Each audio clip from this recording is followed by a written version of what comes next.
முத்துக்குமார் உருவாக்கி வளர்த்த அமைப்பை இன்னைக்கு சீமான் வச்சிருக்கான். முத்துக்குமாருடைய மனைவியை தான் சாட்டை திருமணம் பண்ணிருக்காங்க. இரண்டாவது திருமணமாக முத்துக்குமார் மனைவி இரண்டாவது திருமணமாக சாட்டை கல்யாணம் பண்ணாங்க. செத்து போயிட்டாரு. நினைவிடம் எங்க பாருக்கு? ராஜராஜ சோழனுக்கு நினைவிடம் எங்கே கேட்கிறான்ல பரதேசி நாய். முத்துக்குமார் நினைவிடா?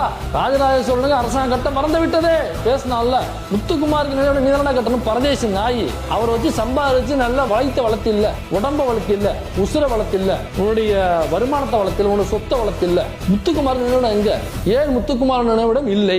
இருந்துச்சு. படுகொலை செய்யப்பட்ட ஓரிரு மாதங்களிலேயே சாட்டை துரைமுருகன் முத்துக்குமாருடைய மனைவியை திருமணம் செய்கிறார். முத்துக்குமாருடைய சொத்துக்கள் பொண்டாட்டிக்கு போது அடுத்த ஓரிரு மாதங்களை கல்யாணம் பண்ணி அந்த சொத்துக்களை பூரா எடுக்கிறான். இப்ப சாட்டை துரைமுருகன் பணக்காரனாக மாறுகிறான். ஆனதுக்கு அப்புறம் சாட்டை துரைமுருகன் என்ன பண்றான்? புல்டோசர் எடுத்துட்டு போய் ஒட்டுமொத்தமாக தரைமட்டமாக முத்துக்குமாரோடைய நினைவிடங்களை அடிச்சு தும்சம் பண்றான். சுத்தமா எல்லாத்தையும் காலி பண்ணிட்டான். தோண்டி உள்ள அவருடைய நினைவுகள் என்ன வந்துச்சு எல்லாத்தையும் காலி பண்ணிட்டு இன்னைக்கு அந்த இடத்தை வெட்ட வழியாக மாத்தி